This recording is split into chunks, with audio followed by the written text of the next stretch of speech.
Hello, fellow risk takers, and welcome to my worst investment ever. Stories of loss to keep you winning. In our community, we know that to win in investing, you must take risk, but to win big, you've got to reduce it. Ladies and gentlemen, I'm on a mission to help 1 million people reduce risk in their lives. And I want to thank my listeners in Vancouver, British Columbia, for listening in today. Fellow risk takers, this is your worst podcast host, Andrew Stotts from AE Stotts Academy, and I'm here with featured guest, Ava Benesocky. Ava, are you ready to join the mission? I can't wait. Let's get into it, Andrew. Let's have some fun. So let me introduce you to the audience. Ava is an author, public speaker, educator, and the CEO and co-founder of CPI Capital, a uniquely innovative real estate private equity firm helping investors to invest in multifamily assets. She's also the host of Real Estate Investing Demystified with her esteemed colleague and guest, and not guest, but esteemed co-host, and named August. And August was on our show on episode 784. So let me welcome you on, Ava, and take a minute and tell us about the unique value that you are bringing to this wonderful world. Well, thank you so much for having me on the show, Andrew. I really appreciate it. Looking forward to our conversation. That is an amazing, incredible question. I think my unique value that I'm bringing to this world, I think everybody always wants to know and find what their true purpose is in this life. What are they waking up for every day and having this driving force to jump out of bed and conquer the world that day, and what excites them, and to kind of conquer whatever we're passionate about. So having a purpose is paramount. And I think for myself, I'm a fund manager. I'm a mom to a 9-month-old boy, Atlas. I'm actually we're expecting our next baby boy, Aria, in January 1st, 2025. I'm a wife to an incredible husband. So I have a lot of different purposes, and I try to bring a unique blend of skills and perspectives to the world. But I think with my professional life, I truly found my purpose, and I can talk about what my unique value is when I started my real estate career, when I was in my early 20s.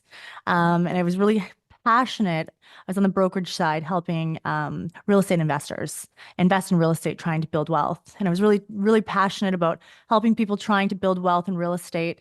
And I was doing it one person at a time. And it wasn't until about 5 years ago when I co-founded CPI Capital and I pivoted to the real estate private equity world where I realized that I can actually help the masses invest in real estate. And that's when I could bring my unique value, something that I'm really good at. And that is really creating relationships with people, being a good listener, understanding what they're trying to achieve, but really kind of forming that strong relationship. And I think that's one of my talents. As being CEO of the company, I am, wear many hats, but I am more focused on the equity side of the business, and that is building trust with investors and so forth. So maybe you can explain for some people, even myself, I'm not sure if I totally understand real estate. I don't understand real estate very much, I must admit. Okay. I understand the stock market a lot better. But then this concept of private equity, maybe you can explain a little bit more about what you're doing so that we understand your business. Yeah, absolutely. I would love to. So we're a real estate private equity firm. Look at us as an investment management firm. We actually bring alternative investments to the public for them to be able to invest in. We call it real estate private equity because we're not on the stock market. You can't invest with us. We're private option. So you really would have to know somebody, I guess, to or hear about us, or come across us on somewhere over the internet to find out about our investments. But what we do really, we're like fix and flippers, but on a large scale. So we buy apartment communities in the Sunbelt states, with a hyper focus on the state of Florida right now.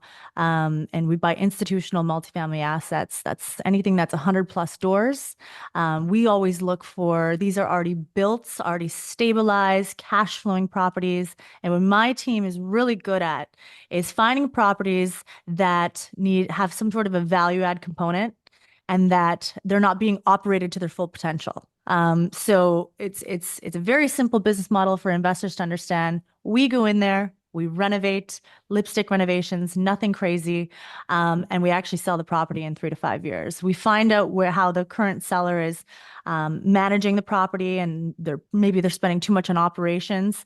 So we'll improve the operational aspect of it as well, increase the NOI, increase the value of the asset, and investors are able to invest with us passively. We take care of all the operations, and it's really kind of a very streamlined investment process for passive investors to invest in real estate passively without having to worry about all the headaches that come along with investing in real estate. Um, Okay, so that's let me ask a few questions about that. yeah. So if somebody's investing with you, ultimately the underlying asset they're getting is the ownership in a series of properties that are also producing income. So they're getting access to the ownership of those properties because they're getting the land and the building that you're buying, and then they're getting the income generated from that. And then they're getting exposure to the capital gain when you sell it 5 years from now or something. Those are the main sources of return for the investor in the private equity, right? Yeah, that is correct. And also cash flow is a big component of our investments. Cash is king. We're cash flow investors. So it's really cool because if you look at it on a 150 unit building, everybody's tenants there. From the rents we collect, we pay all of the mortgage, all the expenses, and there's enough surplus left over to pay the investors cash flow on a monthly basis. They receive cash flow distributions for the term of the project, and then when we sell in 3 to 5 years, they also receive a large portion of the profit on the back end. So, unlike when I was in brokerage and I seen the frustration that existed within investors. Everybody wants to invest in real estate, but they're like, okay, where do I begin? Where do I buy? Now I gotta, do renovation. Now I gotta be a landlord. Now I gotta deal with tenants. It can be quite complicated and frustrating for a lot of people. This is an option where investors can still invest in real estate, get the cash flow, make incredible returns, but be completely hands off with the operational aspect of it. So it really simplifies the process for them. And what is the actual instrument or method that they're like, as you said, it's not something listed in the stock market. So it's not like they're buying a share in the stock market. Are they buying a share in an overall fund, or are there specific investment vehicles related to specific products, or how does it work, or properties? How does that work? Yeah, that's a great question. So we syndicate our deals. So we're not like a fund. So Mhm. for example, if you looked at like a REIT, you're investing into a fund that owns several different properties within that one Mhm. investment. So you're diversified throughout that one investment. With our group at CPI Capital, we syndicate each project. So it's project specific. So the investor's actually investing into that specific project, and they're going to receive limited partnership shares. We call them units. Yep. So it's yeah, so it's we value each unit in the property, and not the physical unit, right? Not the actual unit that a tenant lives in, but let's call them shares. And that's Mhm. really how they're subscribing to this partnership, and they sign off on something called a private placement memorandum. It's a legal doc, or for Canadian investors, if you have Canadian listeners, it's called Mhm. subscription agreement. But that's really how it works. And then the benefit for that investor is that they don't have to go out themselves and find those properties and try to, invest directly. Instead, they let you go out and find them, and then you bring an offering to them and say, well, you're in our community. We've got a new building, and there's an opportunity for you to invest in it. Here's the minimum amount that you would invest. Here's what we expect the returns would be. And then the person can either invest in it or pass and wait for the next one that you bring along. And the benefit for them is that they don't have to do anything as far as finding the units. They don't have to do anything about upgrading them, managing them, eventually selling them. All of that is done by you. So is that correct? That is totally right. And the best part of it, the best part I would say, is the monthly communication that we send out to investors. They absolutely love this. So they're passive, they're completely hands off, but every single month we send it out on the exact same day, every single month. They get a total report of everything that's happening, down to videos and pictures of renovations that have been done and what's happening on site. And so it's exciting for them. It's kind of like we're taking them on a journey Mm. almost. So they get to see that. And then most importantly, they get deposited right into their bank account, that beautiful cash flow, that they can do whatever they want with. So that's And really it. what do you tell them when you talk to them about the potential return? How do you frame that for them within obviously the legal limits of what you can and can't say about what future returns could be, but how do you help them think about why they should invest in it? Is it the return? Is it the that it's an uncorrelated asset with their other investments in the stock market, or what is your pitch? Yeah, I love that. So just for anybody listening, just a little bit of advice. If anybody ever uses the word guaranteed, that's a big red flag. So that's one thing. But our pitch really is this: we're data driven. So we're data driven. We follow certain growth metrics, and that's really how we pick the markets that we want to be acquiring assets in. Job growth, population growth, income growth, rent growth. Where are people moving, particularly first of all, where is it business friendly? Where is it tax friendly? And where is it landlord friendly to buy? Mm, We purchase in the state of Florida, very landlord friendly. A tenant, the lease expires. There's no fight. The tenant just has to move out. That's just the mm, rules. In a lot of other states, there's a lot of landlord restrictions, but we're very data driven. So we actually show the investors a lot of data. We put together a very comprehensive investor presentation that we will actually go through with them on a live investment offering pitch when we have a deal. And we really break down the numbers and then show them how we're going to force appreciate the value of the asset by doing small lipstick renovations. And it just blows investors' minds. They're like, this is crazy. Just if you take a 200 unit and you increase the rents by $150 per unit by doing these little renovations, it's going to increase the value of the asset by $10 million in a couple of years. That's amazing. So we get them really excited about that. And then we really, the numbers really speak for themselves. So one thing we do at CPI Capital that I would say is unique to us is we don't just throw numbers out there. We actually, even for people who aren't numbers people, and numbers confuse them, and underwriting is very comprehensive, and a lot of people are like, well, they shy away from that because they don't really mm, understand it. But I get my team, my acquisition director, to actually record a video going through the underwriting to show how we conservatively underwrote each deal, or the deal that we're presenting. And investors can build a lot of trust through us that way. Because we're not just throwing, hey, we're going to achieve 20% average annualized returns and try to get them excited that way.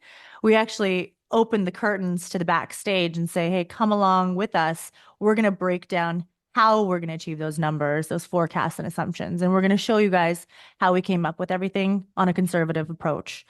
So that's our pitch. mm. There's really a lot to it, but I think once investors follow us and really understand our business model, really they get excited about these institutional assets. They all have a value I could put in. They all have a pool, they have a leasing office, they have a fitness center. And it's like, okay, what renovations are you guys going to be doing? Mm. Show me the numbers. That's what's really exciting when we pitch to Okay. investors. I was just typing while you were talking, and I was asking Chat GPT, what's the Yeah. average long-term return in the U.S. S&P 500 versus the average real estate investment trust? And what it says is the U.S. return from 1972 to present for It's S&P was 8%. about, what was that? 8%? Uh, 8%? well, for the U.S. S&P, it was Yeah. about 9 to 10%, they say. 9 to 10. And Okay. then for REITs, it was 10 to 12 for that period. And Okay, then, nice. yeah, that was a particularly good period for REITs. Then I asked it, what's the correlation between these two asset classes? And it says the correlation ranges between zero point 0.5 and zero point 0.7. So the benefit from that is that when stock market goes down, REITs hopefully don't go down as much. And so there's some diversification benefit. So yeah, that's interesting. Yeah, absolutely. And stock market, it can be very emotional, obviously. My parents, they're accountants, love them so much. They when I was about 14 years old, they told me the most horrific story that they lost $40,000 that year in the stock market. And it was Mm, like, oh my God, the stock market is evil. Investing is not good. Like it save cash money in the bank, right? Um, But with real estate, yeah, the stock market it goes up and down, and it can be quite emotional. I think real estate is a tangible asset that you can invest in. And where was I going with this? I was going to say that, oh yeah, where I was going with this is it's much more predictable. I think even when COVID hit, this kind of proves my case. When COVID hit, all of our assets were performing very well because everybody needs a place to live. Mm, So even the government steps in and does help people with shelter, particularly when there's crazy things that happen in the world. But that's always one thing that I enjoy telling investors about. That's particularly why I love real estate. But it is very good to have a diversified financial portfolio mm, and do both. yep, yep. And Diversification is key. one last question about your business. When you propose a Sure. new project, let's say you found a great building in a great location, you see the opportunity to upgrade it, you go out to your investors, you say, we have this opportunity, here's the minimum amount you would need to invest in this. Do you have a lockup period? Are they investing until that is sold, or how do you manage it when they say, I need cash for something else? How do I get out of this? How do you handle that? That's a really great question. I always communicate with investors from day one that they're committed for the term of the project. We have our own capital right next to the investors in the deal. I mean, we invest 10% of the equity, so our money is in there too. But it's really in the discretion of the general partners, the operators, to when is the best time to sell. Mm, But we do say it's 3 to 5 years. Now, we're not going to go and hold on to the property for 10 years. We're going to lose our reputation, and people are going to say, "Don't invest with those guys. They're going to hold your money for much longer than they promised." But we always do it. We always communicate in real time with investors. Hey, maybe year three comes around. Maybe it's a great time to sell. We're very excited. We've made the returns mm, that are great, and we're going to sell at that point. And maybe it's year four, maybe it's year five. But this all happens in real time in real estate. I mean, as you know, mm, real estate is cyclical, and things can happen. So we monitor this and communicate that with investors. But they are committed for the term of the project. So we call it an illiquid investment. yep. It's not like they can cash out anytime, take their money and go. They wouldn't want to do that anyways because the majority of the profit is made on the back end. Yeah. So if you do, yeah, so this is what we communicate Okay. Well, that's on a that. great discussion about what you're doing. I think I understand it more clearly, Andre. and I'm sure the audience does too. So that's great. Well, Great. now it's time to share your worst investment ever. And since no one goes into their worst investment thinking it will be, tell us a bit about the circumstances leading up to it, and tell us your story. So mine's kind of a unique situation. It's kind of a funny story. I'm gonna go back way when I Mm, got really passionate about real estate when I was young. I invested in a course. The gentleman's name was Scott McGillivray. And I actually talked my parents when I was 15 years old to invest $13,000 into a course on how to renovate and sell homes, like buy a home, renovate it, and rent it out. Um, and we never did anything with it. And it was the worst investment ever. But what it taught me at a very young age is that if you're going to make an investment into, a coach or a mentor or a platform or a mastermind or whatever it is, you have to take action. It is so easy to get excited about something and make the payment. And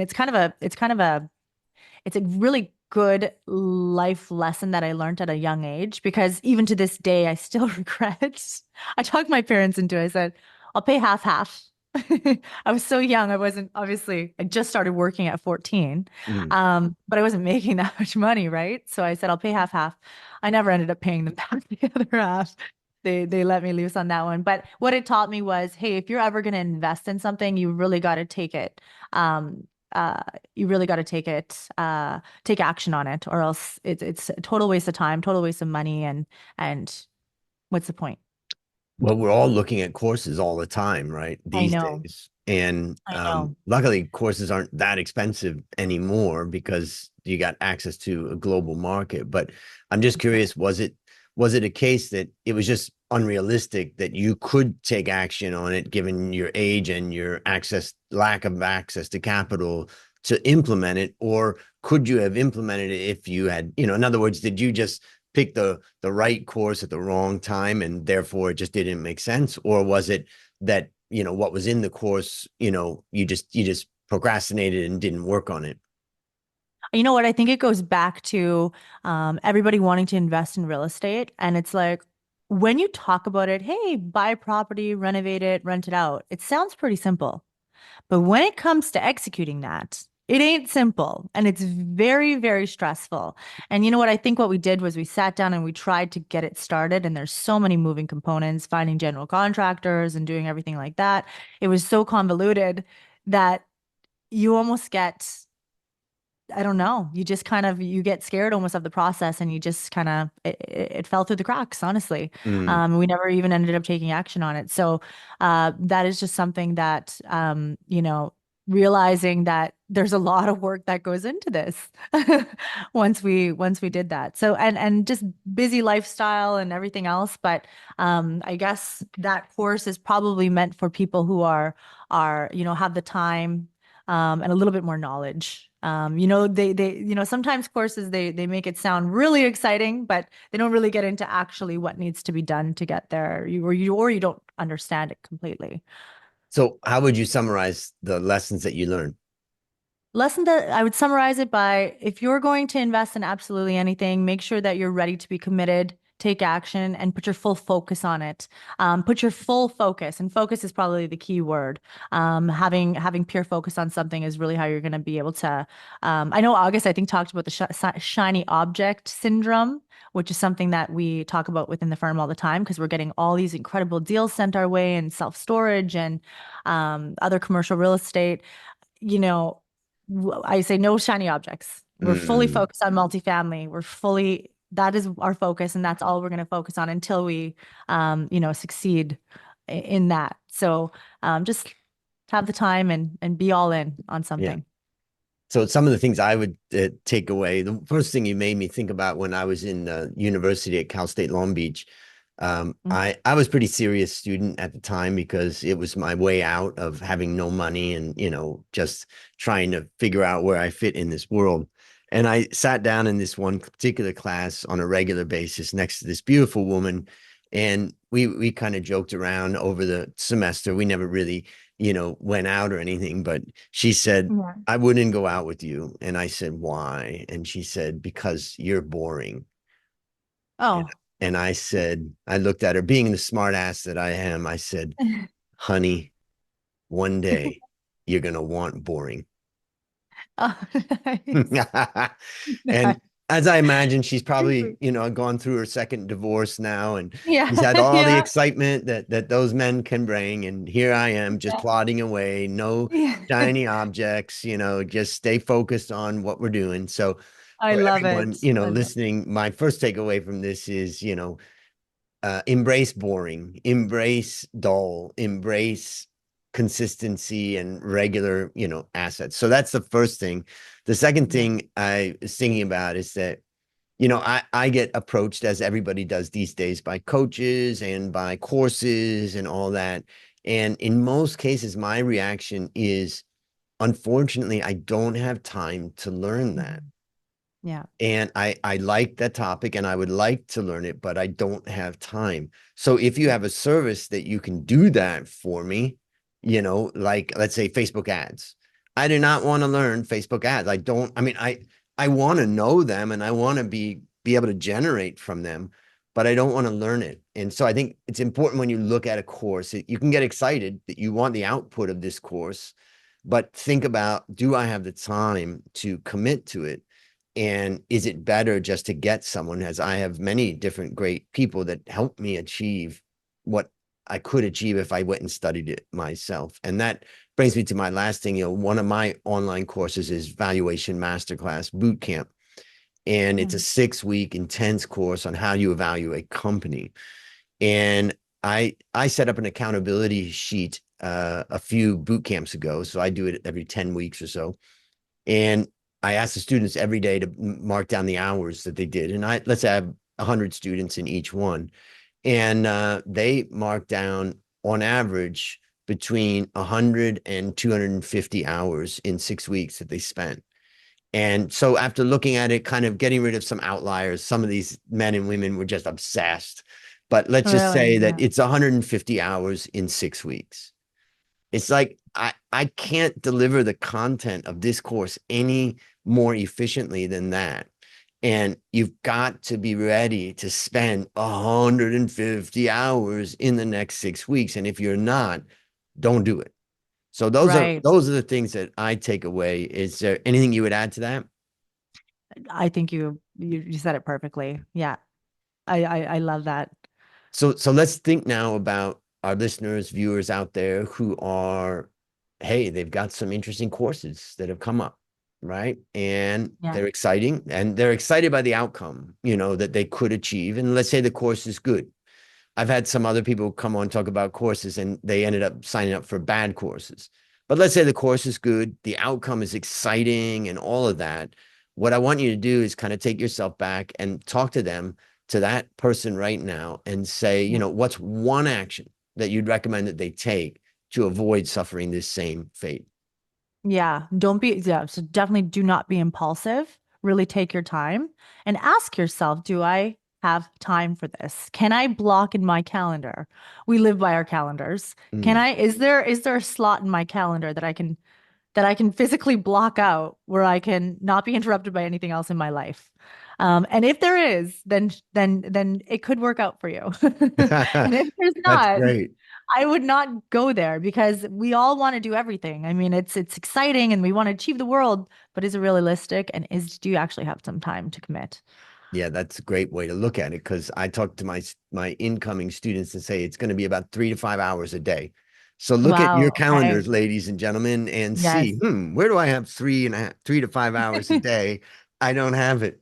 In fact, it That's a big reminds me, commitment right there. that's That's a huge. big commitment. But Yeah. and ultimately my commitment to them is that if you can devote that, I can deliver you a transformation. And that That this is transformation means going from zero to being able to value a company and present it and write a report and do the wow. financial model and everything. And I'm able to deliver that. But yeah, it takes Wow. time. It reminds me of a Wall Street Journal ad that my best, or not ad, but a comic uh, Okay. Yeah. that I remember from years ago, and my best friend and I always joke about it. And that is, it's a businessman dressed up in a suit, and he's standing up, and he's got the phone to his ear, and he's talking on the phone, and he's looking down at his calendar, and he's got his finger on the calendar book. Yeah. And Yeah. obviously, he's talking to someone about setting up an appointment, and the big businessman says, "How about never? That works for me." Nice. So consider I love never it. as an option. Yeah, consider never as an option. That's awesome, Andrew. Yeah. So 100%. let's wrap up. One of the questions is I Sure. wanted to ask is, like, what's a resource? Maybe you can talk to us about your podcast and what people anybody going to that, what are they going to get from it? Awesome. Yeah, real estate investing demystified. I think we've done over 300 episodes at this point. And we've really we interview experts. Our guest speakers are experts. We focus a lot on real estate, but we do bring in the odd guest that's not real estate related. And they talk about all kinds of things about, we've brought on different investment opportunities that are out there. Whole life insurance. Like people have really learned a lot about watching our show and different ways that they can invest their money and so forth. So we try to bring free content that people can really learn a lot, and really learn it in we were talking before the 40 minutes, a little trick of the trade, put it on 2x. And you Yeah. can get through them a little bit faster, but you can learn a lot by listening to these podcasts. Fantastic. All right, last question. What's your number one Sure. goal for the next 12 months? Oh, nice. My number one goal for the next 12 months, on a personal level or business. Well, it sounds like you got your hands full on a personal level coming in the next 12 months. Yeah, that's true. It's all about time management, right? Being super organized and time management. I know for all the moms out there is, yeah, being a mom to a 9-month-old, and having a baby on the way and being a CEO of a real estate private equity firm. It does sound like I have my hands quite full, but it's all about building a really superstar team around you, and just being very organized. But I'd say the goal for the next 12 months, is really to continue to build out certain departments in the company. We are growing, and to close on a couple more assets would be great. And on a personal level, honestly, we're just really into taking care of our mind. and our bodies, Mm, in our family. So that's really what we're all about. So just awesome. health, happiness, and we call it cheers to wealth, health, and happiness. Beautiful. Well, listeners, there you have it. Another story of loss to keep you winning. Remember, I'm on a mission to help 1 million people reduce risk in their lives. As we conclude, Ava, I want to thank you again for joining our mission. And on behalf of A Stotts Academy, I hereby award you alumni status for turning your worst investment ever into your best teaching moment. Do you have any parting words for the audience?